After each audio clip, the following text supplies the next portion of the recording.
Je veux parler, pour terminer, des missions invisibles dans l'Église, du Fils et de l'Esprit. Le Père, nous l'avons vu, n'étant jamais envoyé. Le Père n'est jamais envoyé. Le Père envoie le Fils et il envoie le Saint-Esprit. Il dit, je veux vous parler de ce qui n'est pas connu dans l'histoire de la Trinité. Parce qu'on parle de la Trinité, et il faut parler de la Trinité pour nous aujourd'hui. La Trinité, c'est quelque chose que l'on doit vivre. Parce que je vous signale que, je vais faire vite, comme ça, vous n'aurez pas de surprise dans l'adoration.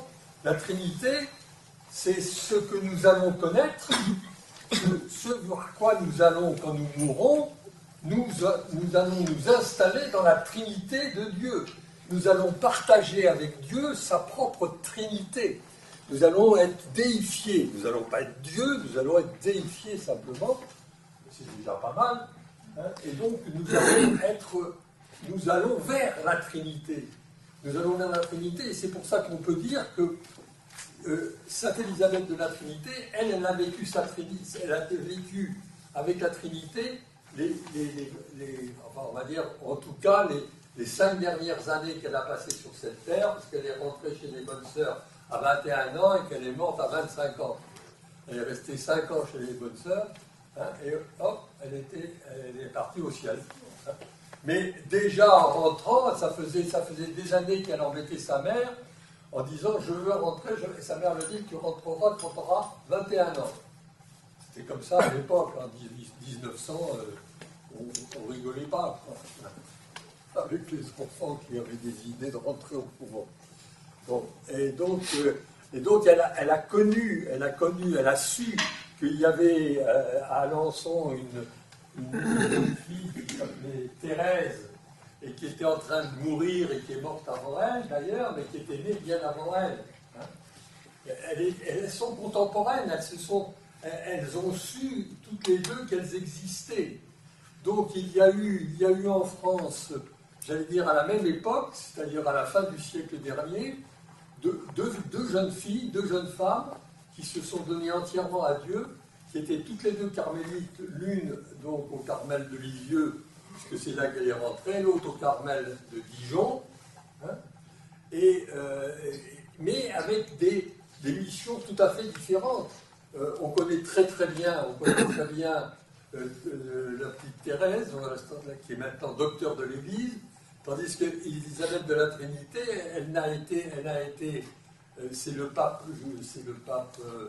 Jean-Paul II, c'est Jean-Paul II qui l'a béatifiée, et c'est François qui l'a canonisée. Donc c'est récent qu'elle est canonisée depuis 2016 ou 2012. Voilà. Et elle, toute sa vie, c'est la Trinité. D'ailleurs, elle s'appelle Élisabeth, elle avait choisi le nom d'Élisabeth de la Trinité. Bon, et elle ne parle que de ça. C'est une contemplative, mais c'est une contemplative qui a été complètement active et qui a essayé et qui nous a fait rentrer, quand on lit sa vie, et il y a de très bonnes vies d'elle maintenant qui sont parues, parce que ça met du temps, on attend que les gens soient vraiment canonisés pour canoniser, donc c'est pas très, il n'y a pas très longtemps qu'elle est canonisée. Et donc c'est... Alors qu'est-ce qu'il dit? Il dit ce cardinal. Il dit à la fin des temps, la transfiguration du monde ne sera que l'éclatement dans la splendeur du don caché en son sein par ces 2 événements qui sont la venue du Christ sur la terre, l'incarnation du Christ sur la terre, et qui sont surtout la donnée, le Christ, le Père et le Fils envoient le Saint-Esprit à l'Église. C'est-à-dire, l'Église se trouve dépositaire du Saint-Esprit. Elle est dépositaire du Saint-Esprit jusqu'à la fin des temps, hein, l'Église. C'est pour ça que, quelle que soit l'Église, que ça nous plaise ou que ça ne plaise pas, qu'on préfère tel pape à tel autre pape, ça, on s'en fiche complètement. Il faut prier pour le pape, quel qu'il soit. Hein. Pourquoi? Parce que c'est le pape du pape, et pas parce que c'est l'Église. Et l'Église, elle est sainte. On va commencer par lire, on avait prévu, on lisait une prière pour commencer cette réunion. Élisabeth de la Trinité, c'est prière à l'ange de Fatima. Qu'est-ce qu'il le lit? Prière de l'ange à Fatima. Mon Dieu, je crois, j'adore, j'espère et je vous aime. Je vous demande pardon pour ceux qui ne croient pas, qui n'adorent pas, qui n'espèrent pas et qui ne vous aiment pas. Très sainte Trinité, Père, Fils et Saint-Esprit, je vous offre, tout en les adorant, les très précieux corps, sang, âme et divinité de notre Seigneur Jésus-Christ, présents dans la très sainte Eucharistie, en réparation des outrages par lesquels il est lui-même offensé. Par les mérites infinis de son cœur sacré et par l'intercession du cœur immaculé de Marie, je vous demande la conversion des pécheurs.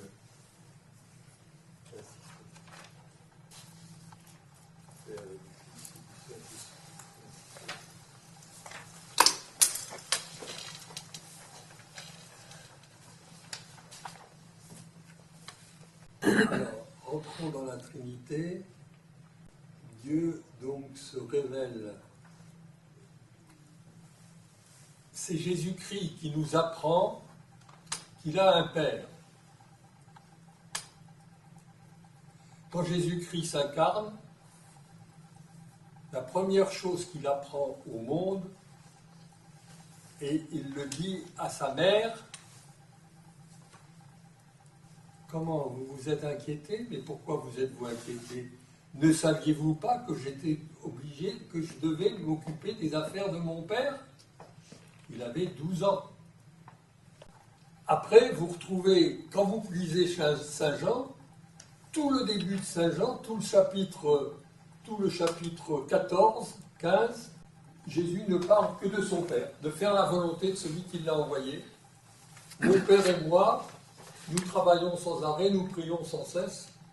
Mon Père et moi, je suis venu faire sa volonté, bon, etc., etc.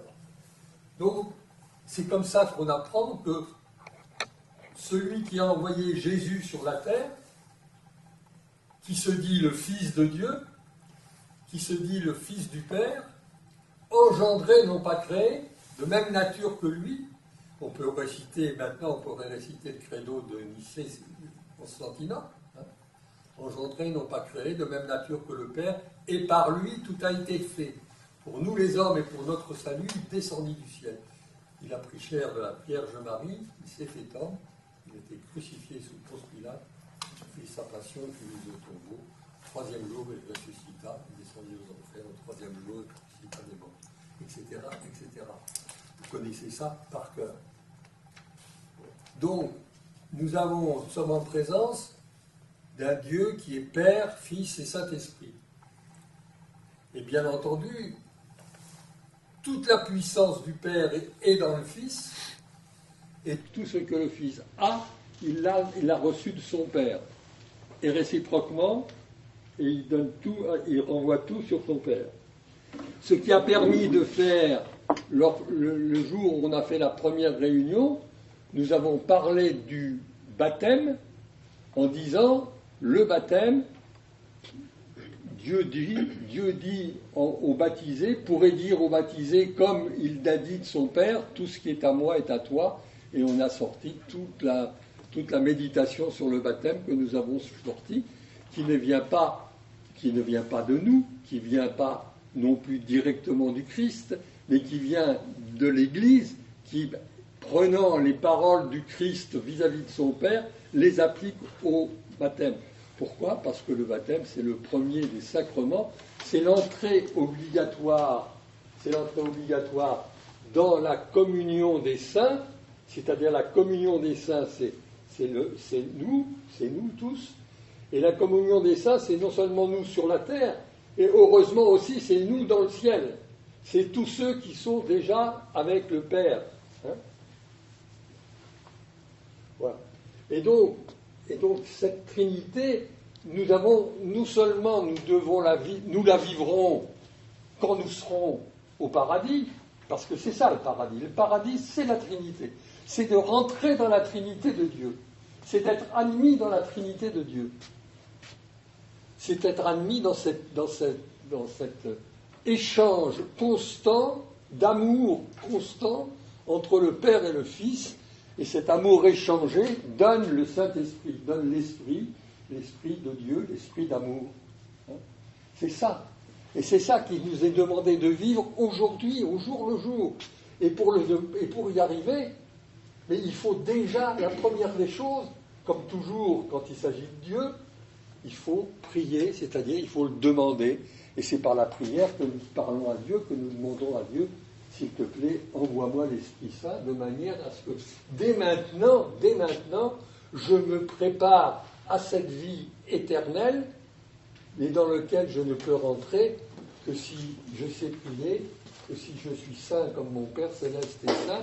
C'est pour ça qu'on a fait le baptême, c'est pour ça qu'on a fait la prière, et c'est pour ça qu'on a fait. Oui, sans arrêt, je répéterai ce qu'on a fait pour montrer qu'il y a une continuité et qu'il y a une logique complète dans ce que nous essayons autour de quoi nous essayons de réfléchir. Nous essayons de réfléchir parce que nous ne pouvons pas être chrétiens dans le monde d'aujourd'hui sans avoir la certitude que nous avons à notre portée de devenir des saints. C'est peut-être difficile, mais en tout cas, c'est tout de même extraordinaire, parce que le résultat, c'est de vivre en Dieu. Mais c'est de vivre en Dieu déjà par anticipation aujourd'hui. Quand je dis que je suis heureux de vieillir, ça ne veut pas dire que j'ai pas mal, bien sûr que si, j'ai mal partout, comme tous les vieux. Mais c'est une grâce, puisque je suis obligé d'avoir mal partout. J'ai pas le choix, j'aurai toujours mal partout. Cette nuit, je me suis réveillé, je me suis dit, je vais même pas pouvoir y aller parce que je pouvais plus m'asseoir. Dans mon lit, je savais que, je disais, ça, si tu essayes de t'asseoir, t'es foutu, tu vas te bloquer. Alors, je me suis tourné, j'ai fait quand même un reptile. Voilà, je suis transformé en reptile. Bon. Et puis, je me suis dit, mais c'est pas tout ça, c'est pas possible, il ne faut pas se laisser faire. Alors, je me suis réveillé de bonne heure, j'étais sous la douche, très chaude. Comme ça, là. Hein, bon. Et puis, j'ai commencé par me faire de la gymnastique. Ah, ça allait mieux, ça a été mieux. Bon. Et puis, bon, c'est comme ça, hein, je suis un peu bancal, mais ça fait rien. Ça fait rien parce que il faut dire merci. Voilà. Si vous dites merci chaque fois que vous avez un ennui, merci Seigneur de m'envoyer cet ennui. J'ai perdu ma carte bleue ce matin. Mais vraiment perdu. Hein. J'arrivais au Super U, plus de carte bleue. Là, je dis, t'affole pas, fais tes courses. Tu paieras avec des sous, parce que j'avais des sous sur moi, tu paieras avec des sous, puis ensuite tu retourneras à la pompe, où tu as pris de l'essence, tu as dû laisser tomber. Parce que comme je n'ai pas une bonne préhension des mains, quelquefois je tiens quelque chose, puis je le laisse tomber. Lui aussi. Bah ouais. Bienvenue au club.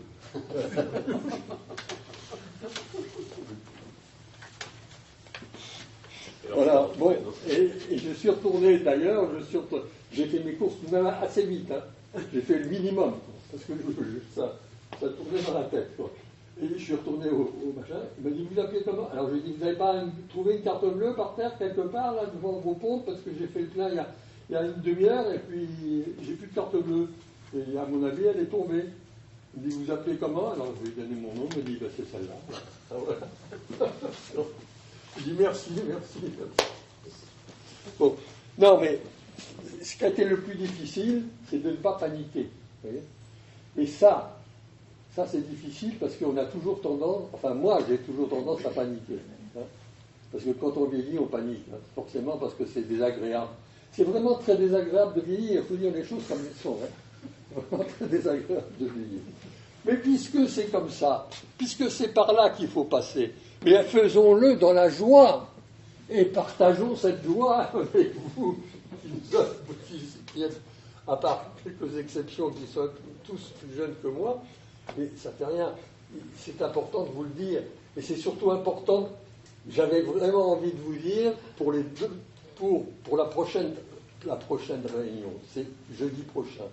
Ça va être sur un mystère encore, le plus grand des mystères que nous avons à vivre et que nous vivons souvent tous les jours, puisqu'on se reconnaît quand on se voit à la messe tous les jours. On va parler du mystère de l'Eucharistie.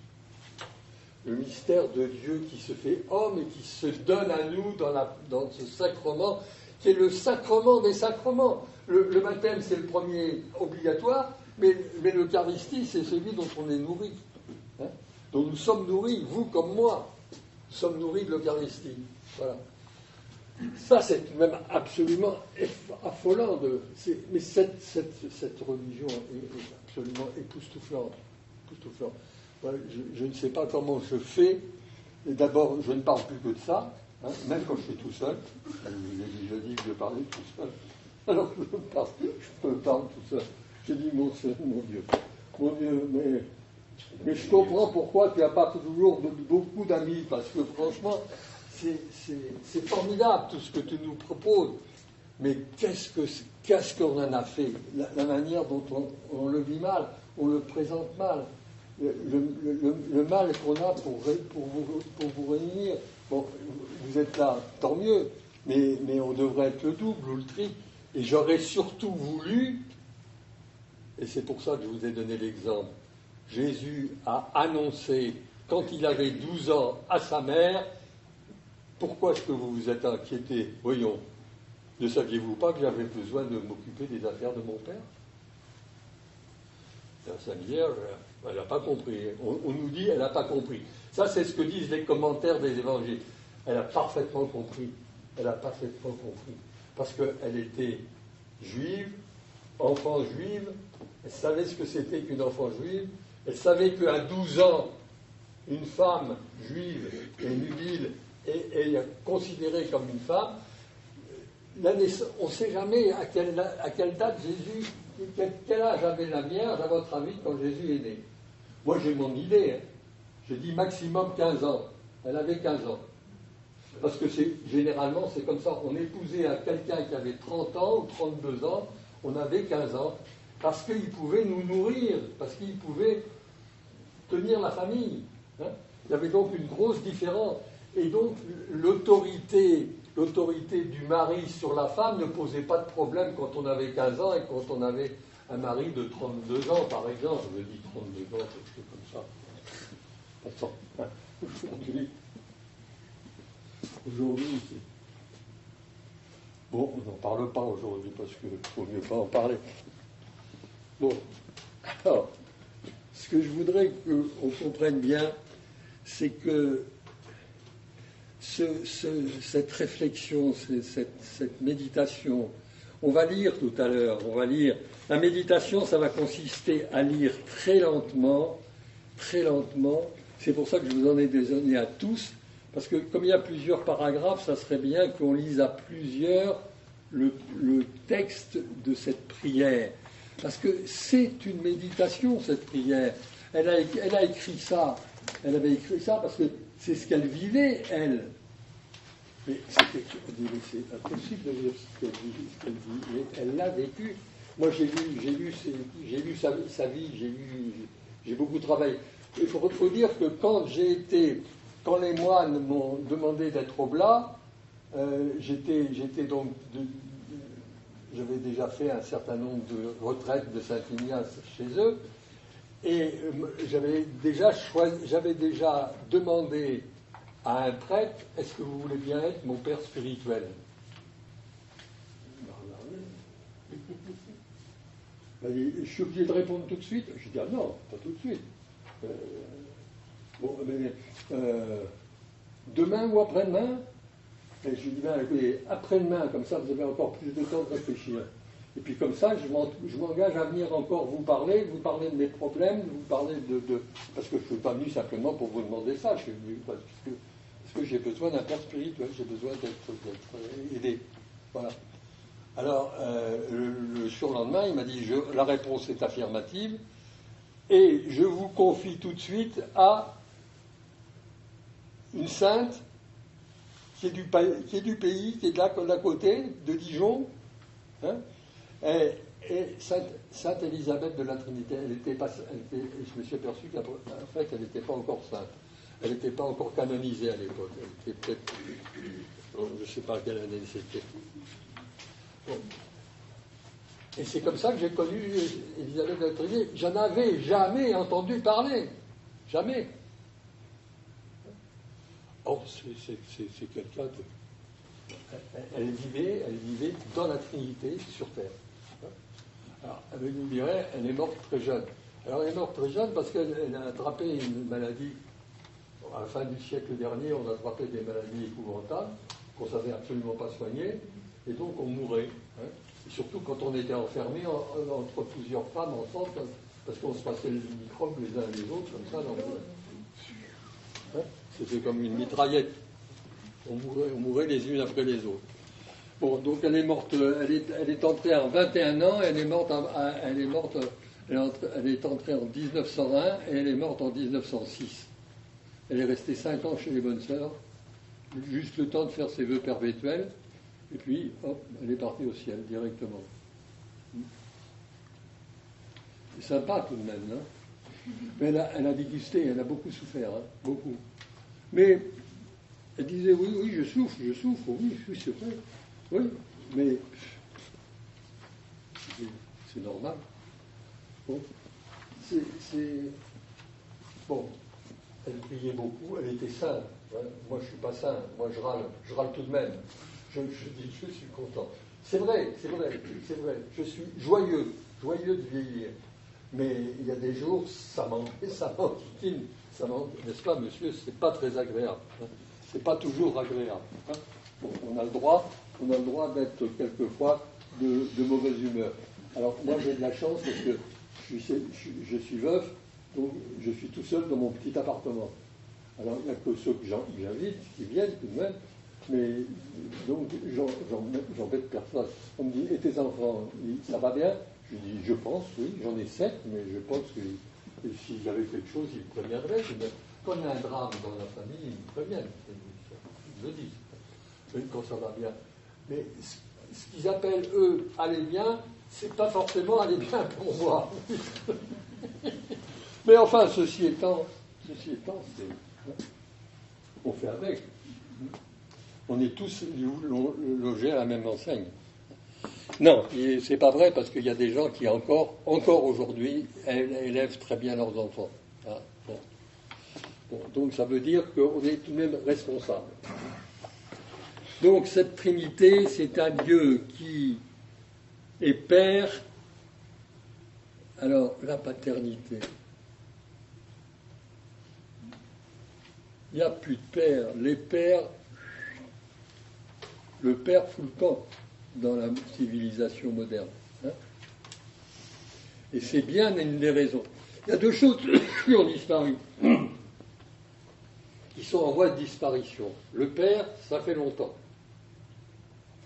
J'ai un bouquin qui s'appelle La Société sans père et qui date des années fin des années 30, je crois. Ça s'appelle La Société sans père, hein, fin des années 30. C'est-à-dire j'avais 6 ans, moi, à l'époque. Et puis, il y a autre chose qui arrive maintenant, qui est plus récent, c'est que les femmes ne veulent plus avoir d'enfants. Elles se marient de plus en plus tard, elles se marient après 30 ans, généralement, de plus en plus après 30 ans,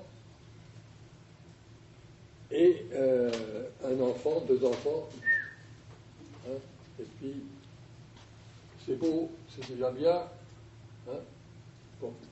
Ça, c'est la chose la plus grave. Pourquoi? Parce que quand une société n'a fait plus d'enfants, au point où on s'en est aujourd'hui, c'est qu'elle a perdu l'espérance de son avenir. Elle ne croit même plus à son avenir. Elle ne croit plus à son avenir de demain et d'après-demain. Et ça me bouleverse. Et j'ai combien? J'ai 7 petites filles. Parmi mes petits-enfants, j'ai 7 petites filles. 7 et 8 garçons, c'est ça. Eh bien, sur les 7 petites filles, les 4 aînées qui sont en âge de se marier, elles sont toutes arrivées à peu près à 30 ans maintenant, et il n'y en a aucune de mariée. Voilà, c'est comme ça. Élisabeth de la Trinité, priez pour nous. Pourquoi? Parce que je reviens au sein et je reviens à l'Église. La Trinité et l'Église, vous avez compris que ce n'était qu'un seul et même chose. Nous sommes l'Église, nous sommes le corps du Christ, nous sommes l'Église, nous nous réunissons parce que nous sommes l'Église, mais nous sommes également avec ceux qui déjà sont bienheureux là-haut. Et ceux-là, il faut véritablement qu'ils nous donnent un coup de main. Je vous ai déjà raconté ce que m'a dit mon deuxième père spirituel, parce que j'en ai un deuxième qui s'est mis sur les rangs après, plus tard. Il avait envie, c'est lui qui m'a dit, mais quand le père Emmanuel sera un peu défaillant, tout ça, tu viens me voir parce que je t'aime beaucoup, alors voilà. Je dis ok, d'accord. Et il me dit, je t'interdis de passer par le purgatoire. Je lui dis, vous êtes gonflé tout de même, mon père. Il me dit, non, mais... Alors il m'a expliqué, je vous l'ai déjà expliqué, non? Oui. Oui. Alors, je ne le dis pas. Quand même, ça fait rien, redites. Un rappel. Redites. Alors il me dit, écoute, recorde bien, tu vas au ciel. J'ai rien à faire. Tu es au ciel, je suis content. Et immédiatement, tu peux m'aider dans mon boulot de moine. Hein? Tu vas au purgatoire. Il faut que je prie pour t'en sortir. Mais c'est un boulot de chien de prier pour faire sortir un ami du purgatoire. Je ne suis pas sûr de réussir du premier coup. Je ne suis pas sûr que la Sainte Vierge soit d'accord pour te faire sortir tout de suite. Il faut que je m'entende avec tout le monde, là-haut. Ça va me prendre du temps, ça va me demander beaucoup de mal. Alors, toi, tu vas perdre ton temps au purgatoire à te purifier, hein, alors que tu peux le faire déjà maintenant ici sur la terre. Vas-y, purifie-toi. Hein. Bon. Et puis, va au ciel. Comme ça, gagnant, gagnant. Moi, je suis gagnant, toi, tu es gagnant, tout le monde est gagnant. Qu'est-ce que tu veux de plus? C'est imparable, mon raisonnement. Je dis, oui, vous êtes trop intelligent pour moi. Non, mais c'est vrai, quoi. Et il faut sourire sans arrêt avec les gens qui vous aident. Hein, qui vous aident, surtout cela, il faut vraiment, parce qu'il faut être dans la joie. Il faut que la joie se voit, qu'on est des hommes et des femmes de joie. Même si on vieillit, il faut rester des hommes et des femmes de joie. Parce que, comment voulez-vous donner envie de venir dans l'Église si on se plaint sans arrêt? Or, en fait, j'ai passé mon temps à me plaindre, là. Bon, c'est vrai. Bon. Mais je me suis plaint, et je me suis plaint de moi-même aussi, etc., etc. Bien. Alors, donc, les saints sont nos meilleurs amis. Et on oublie ça souvent. Et puis, ceux de notre famille qui sont peut-être au purgatoire, et on n'a pas le droit de les juger de toute manière, heureusement, il ne faut surtout pas les juger. Surtout ceux qu'on n'a pas aimés beaucoup, il ne faut surtout pas les juger, il ne faut pas les mettre d'emblée au purgatoire, ceux qui nous ont embêtés toute leur vie. Moi j'ai une belle-sœur comme ça, elle m'a embêté toute ma vie. Et bien maintenant je souhaite qu'elle soit au ciel, parce que je pense que si elle est au ciel, elle va me donner un sacré coup de main pour la fin du parcours. que plus le parcours est long, plus c'est difficile. C'est logique, ça. Hein. Plus c'est long, plus c'est difficile. Mais j'ai l'Eucharistie tous les matins. Quand je serai au purgatoire, il n'y a pas d'Eucharistie au purgatoire. Il n'y a pas d'Eucharistie au purgatoire. Je ne peux pas communier quand je suis au purgatoire. Tandis que là, tous les matins, oui, bien sûr, est-ce que je fais une bonne communion? Vous allez me demander là. Bon, la réponse est jamais suffisamment bonne. Jamais suffisamment bonne. Et donc c'est là où aussi il faut travailler. C'est là aussi où il faut se sanctifier. Et se sanctifier pas par soi-même. Non, jamais par soi-même, parce que ça ne marche pas. On ne peut pas se rendre saint soi-même. C'est Jésus qui nous rend saints. C'est la Vierge Marie qui s'occupe de notre sainteté. C'est les anges du purgatoire, c'est les anges du ciel qui nous aident. C'est les âmes du purgatoire du ciel qui nous aident. Hein? Et c'est celles qui nous ont fait sortir du purgatoire tous les vendredis. Tous les vendredis, quand vous dites Jésus, Marie, je vous aime et sauvez les âmes. Tout le vendredi, vous dites ça. Vous faites sortir ces âmes du purgatoire. C'est une prière vocale qui est adressée à Jésus et à Marie. Jésus, Marie, je vous aime et sauvez les âmes. Hein? Et ça nous vient de l'Orient, ça nous vient des Russes, entre autres, dont tout le monde dit beaucoup de mal, mais qui savent prier sans arrêt, avec les mêmes mots. Parce que le mot de Jésus et le mot de Marie, déjà, c'est sanctifié. Les deux termes sont sanctifiés. N'oubliez pas qu'il y a qu'un seul être humain en dehors de Jésus-Christ, qui est vrai homme et vrai Dieu, mais lui, il est vrai homme et vrai Dieu. Et la Vierge Marie, elle est vraie femme, mais elle n'est pas vrai Dieu, mais elle est au ciel, avec son corps. Avec son corps. C'est une vérité de foi. Alors, on ne sait pas. Alors, la discussion existe sur savoir si elle est morte vraiment ou pas. Alors, peu importe qu'elle soit morte ou pas, elle est peut-être morte. Ça n'a aucune importance. Elle est peut-être morte parce que, comme son fils est mort, elle a pu vouloir aussi faire le même passage que son fils. Mais la douleur de la mort de son fils, elle l'avait eue parce que debout au pied de la croix, quand vous avez 35 ans ou 40 ans, tout juste, et que vous voyez votre fils crucifié, excusez-moi, il vaut mieux pas y penser, hein, ou alors il faut pleurer. Hein. Bon. Donc la Sainte Vierge, elle est avec son corps au ciel. Elle est divinisée au ciel. Elle n'est pas Dieu, mais elle est la femme qui est dans la Trinité. Dans la Trinité, on est sûr qu'il y ait un être humain en dehors de Jésus, mais Jésus, il est les deux à la fois, tandis qu'elle, elle est véritablement femme, entièrement femme. On devrait se mettre à genoux pour les femmes.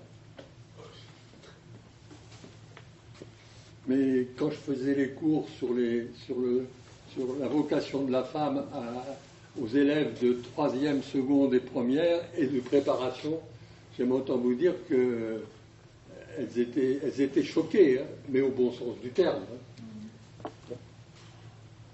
La femme, qu'est-ce que c'est que la vocation de la femme? Un être humain capable d'accueillir dans son corps la vie, de la protéger, de la nourrir et de la donner au monde, pas de la garder pour soi toute sa vie, en disant ma petite chérie, mon petit chéri, ma petite... Non, la donner au monde. On donne un être unique, un être entièrement nouveau, un être qui n'a jamais existé au monde. Et on l'a porté pendant 9 mois. Et pendant 9 mois,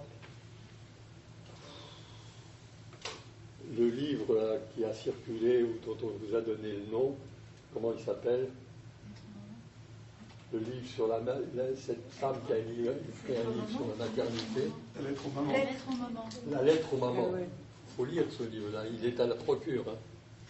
Et il ne coûte pas très cher. Bon, et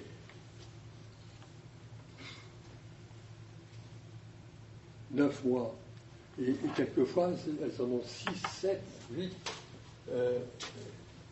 Ma deuxième amie, qui n'est pas, dont je ne vous ai pas encore parlé, mais qui s'appelle Catherine de Sienne, 24e de 26 enfants.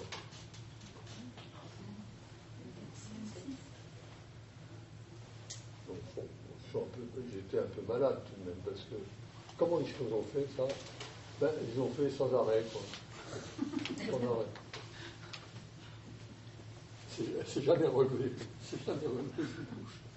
Ah non, bon. Elle ne savait ni lire ni écrire, Catherine de Sienne. Ni lire ni écrire.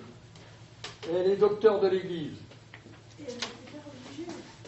Elle n'était même pas religieuse, elle était comme moi, oblat des Dominicains, de Saint-Dominique. Elle était tertiaire de Dominique, de Saint-Dominique. C'est exactement comme moi, je suis oblat de Saint-Benoît. Bon.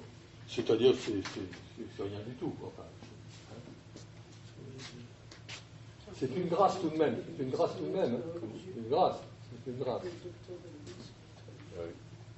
On peut être docteur de l'Église sans être religieux. Oh.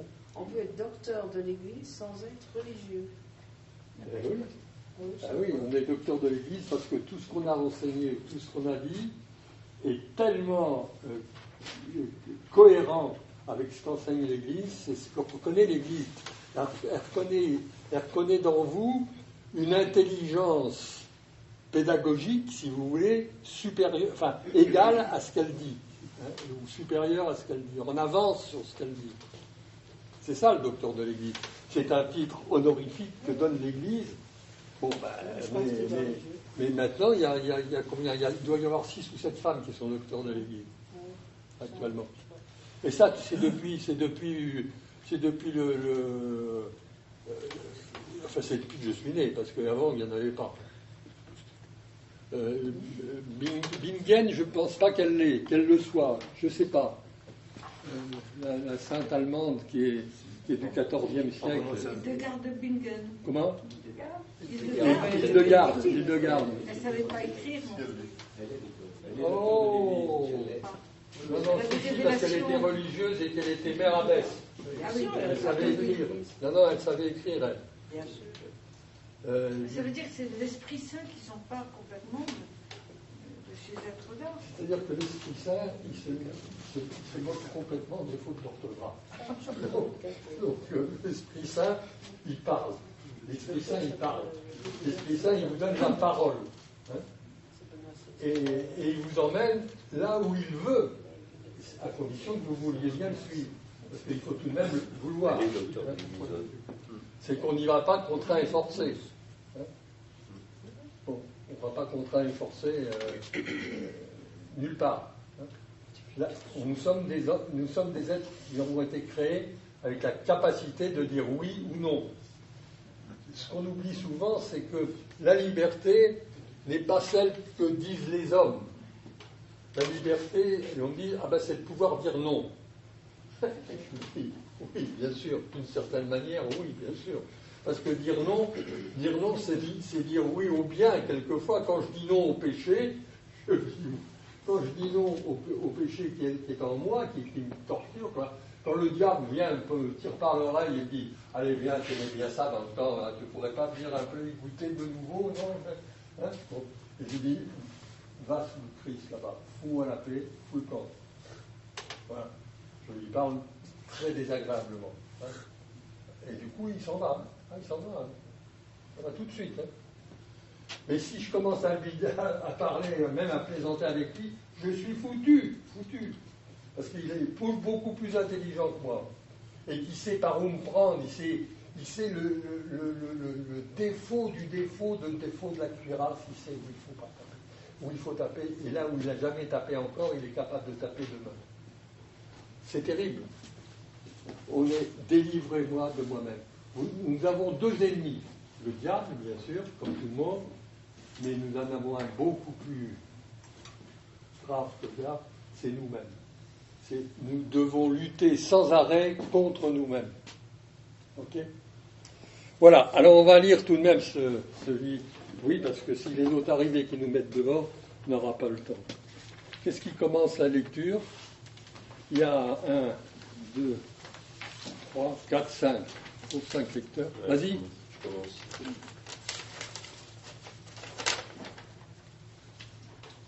Ô mon Dieu, Trinité que j'adore, aidez-moi à m'oublier entièrement pour m'établir en vous, immobile et paisible, comme si déjà mon âme était dans l'éternité.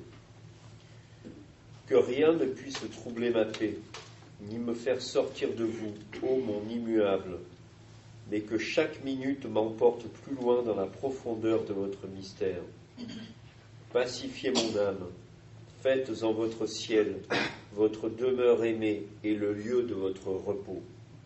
Que je ne vous y laisse jamais seul, mais que je sois là tout entière, tout éveillée en ma foi, toute adorante, toute livrée à votre action créatrice.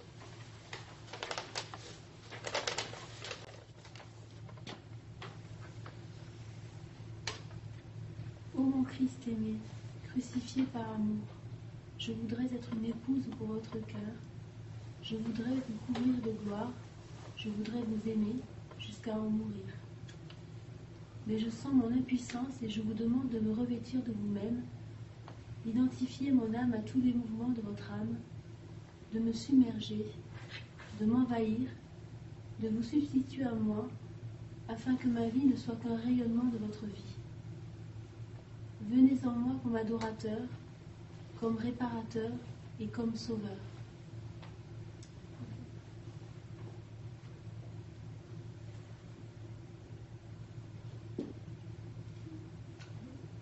Ô Verbe éternel, parole de mon Dieu, je veux passer ma vie à vous écouter. Je veux me faire tout enseignable, afin d'apprendre tout de vous. Puis, à travers toutes les nuits, tous les vides, toutes les impuissances, je veux vous fixer toujours et demeurer sous votre grande lumière. Ô mon astre aimé, fascinez-moi pour que je ne puisse plus sortir de votre rayonnement.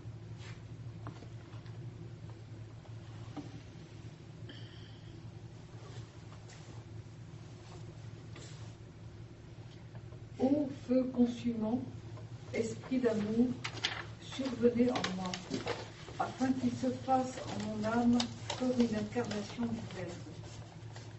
Que je lui sois une humanité de surcroît en laquelle il renouvelle tout son mystère.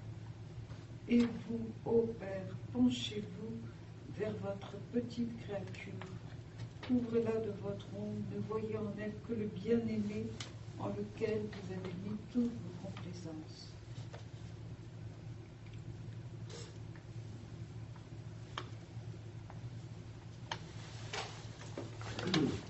Ô mes trois, mon tout, ma béatitude, solitude infinie, l'immensité où je me perds, je me livre à vous comme une proie. Ensevelissez-vous en moi pour que je m'ensevelisse en vous, en attendant d'aller contempler en votre lumière la ville de vos grandeurs. Amen. Amen. Du Fils et du Saint-Esprit. Voilà. On est en avance, mais ça ne fait rien, il vaut mieux être en avance qu'en retard. Et vous voyez que cette prière, vous pouvez la relire, vous la gardez avec vous, si vous n'en avez pas, vous en prenez d'autres. Hein. Si vous voulez en donner, il y en a plein, donc vous en prenez plusieurs. Vous pouvez en donner à vos enfants, vous pouvez donner à vos petits-enfants.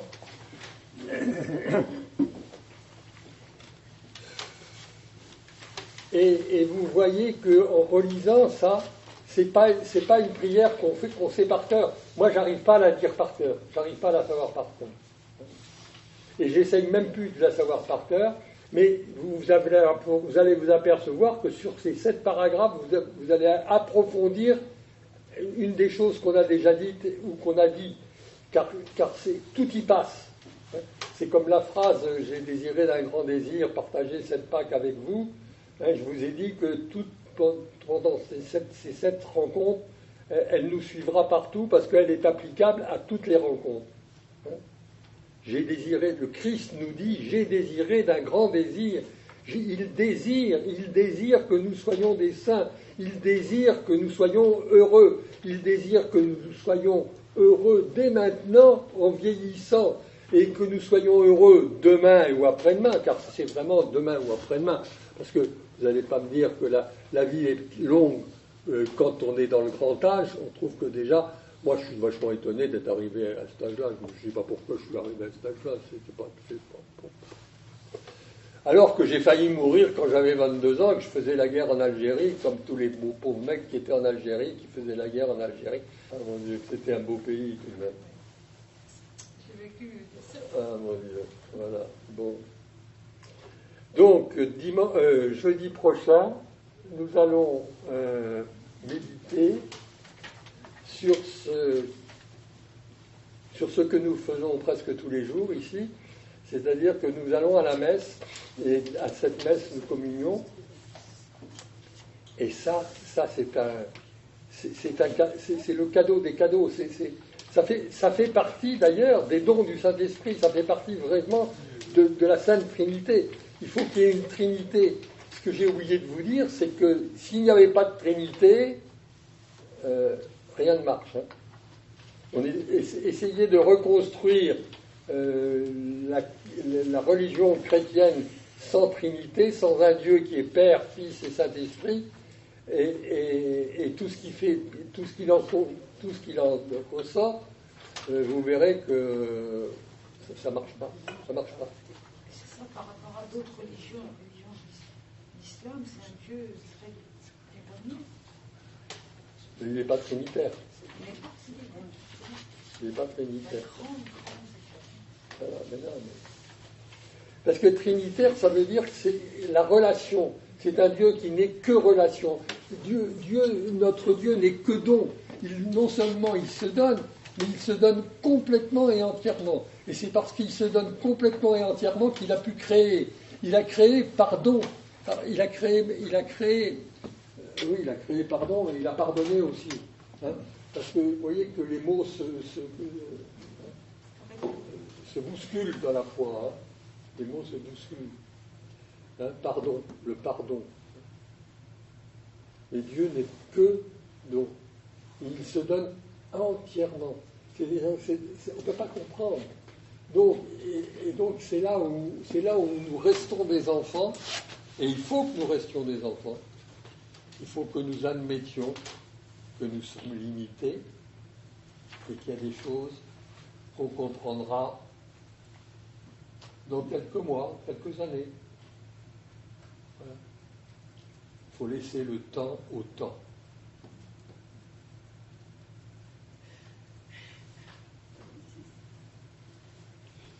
Je vous remercie. Merci.